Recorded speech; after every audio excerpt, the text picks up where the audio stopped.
les jeunes, c'est un vaste monde, hein. Si j'ai choisi de rencontrer les étudiants que vous êtes, évidemment, j'ai bien conscience de ne pas pouvoir rencontrer à travers vous ni tous les étudiants, ni tous les jeunes, parce que le monde des jeunes, c'est très vaste.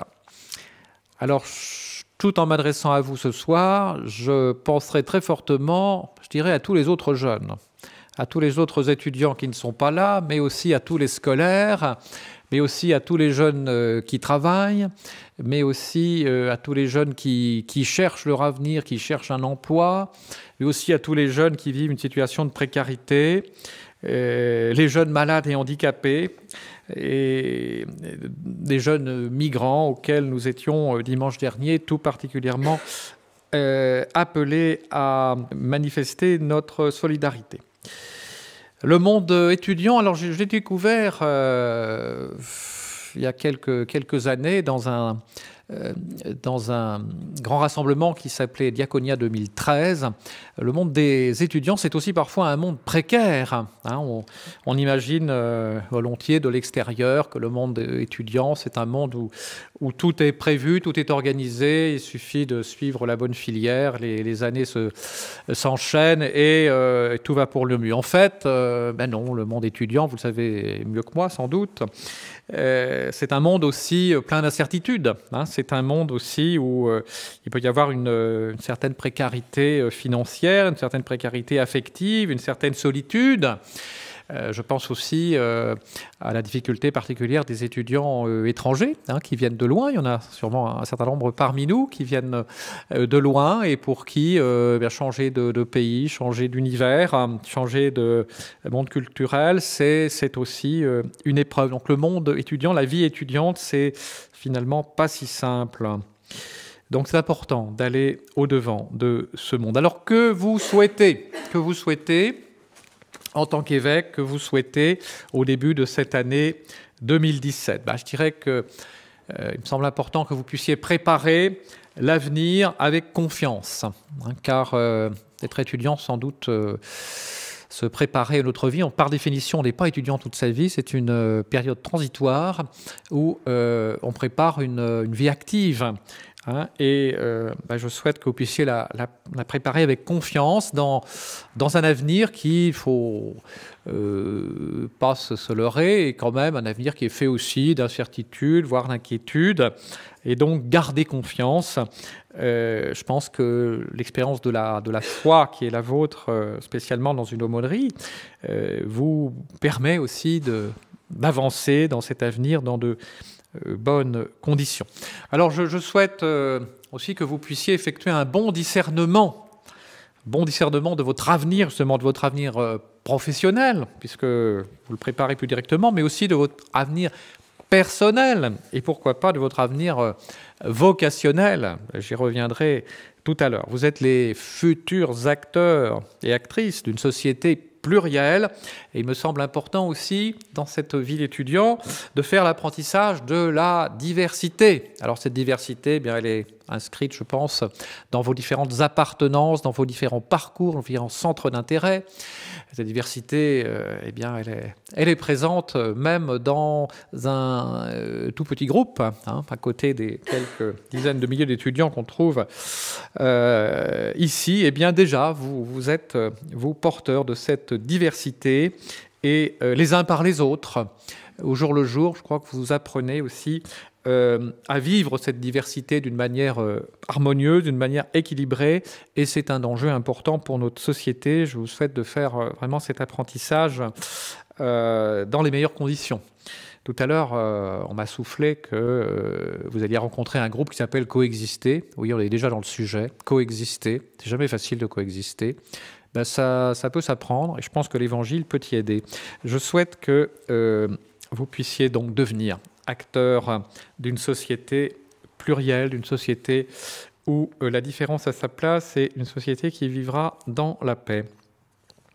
Bon, je souhaite alors d'une façon peut-être plus directement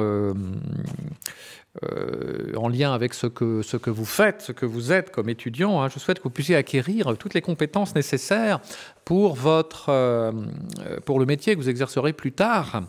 Hein, en l'occurrence, si vous partagez la foi, eh bien, la foi ne nous dispense pas d'être performants, bien au contraire. Hein, nous pouvons, par nos compétences, servir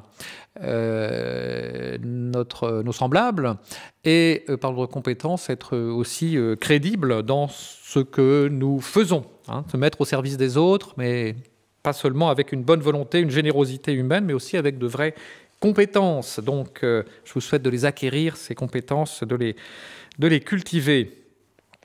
Et puis peut-être de transférer aussi vos compétences, vos curiosités, vos capacités de critique, dans le bon sens du terme, dans le domaine de la foi, hein, car la foi n'exclut pas un certain travail de la raison. Hein, la foi, ce n'est pas croire d'une manière aveugle et inconditionnelle. La foi, c'est aussi s'interroger sur ce que l'on croit, s'interroger sur les contenus de la foi et essayer d'en rendre compte de l'espérance qui est en nous, n'est-ce pas? Vous êtes sans cesse provoqués dans le monde où nous sommes, où la foi n'est pas une évidence et où l'appartenance à une religion, quelle qu'elle soit, est toujours interrogée par l'existence d'autres religions ou de non-croyances. Donc, n'hésitons pas à appliquer les ressources de notre intelligence à l'approfondissement de notre foi. Et puis alors, je voudrais aussi vous dire que bien, je compte sur vous et sur beaucoup d'autres qui ne sont pas là. Je compte sur vous, je compte sur vos projets, je compte sur vos initiatives, je compte sur votre implication pour faire avancer toute la vie de l'Église, pour faire progresser toute la communauté chrétienne dans sa mission qui est d'annoncer et de vivre l'Évangile. Hein, vous avez pleinement votre place, vous avez la confiance et les encouragements de l'évêque pour continuer le chemin que vous avez commencé et pour être dans notre Église eh bien, des ferments de renouvellement, de jeunesse et de nouveauté. Donc, allez de l'avant.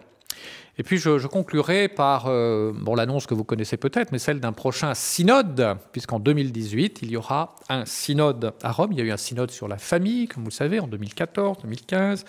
Eh bien, le prochain synode, en octobre 2018, aura pour thème la jeunesse, la foi et le discernement vocationnel. La jeunesse, la foi et le discernement vocationnel. Eh bien, nous sommes au cœur du sujet, vous y aurez bien évidemment toute votre place, vous pourrez réfléchir, préparer ce synode, tous les baptisés y sont appelés, vous prendrez du temps pour cela, le temps de la réflexion, le temps de la prière pour préparer ce synode tous ensemble qui vous concerne directement. Tout le peuple de Dieu va être consulté au cours de ce synode et vous faites partie de ce peuple qui va être amené à dire son point de vue, à exprimer son opinion sur la vie de l'Église, tout spécialement sous cet aspect de la jeunesse, de la foi et du discernement vocationnel. Eh bien, que cette année 2017 soit une année préparatoire dans tous les sens du terme, non seulement du synode, mais de votre avenir, de votre vie. Et puissiez-vous discerner dans les meilleures conditions possibles ce à quoi le Seigneur vous appelle. Bonne année 2017 à tous et à toutes.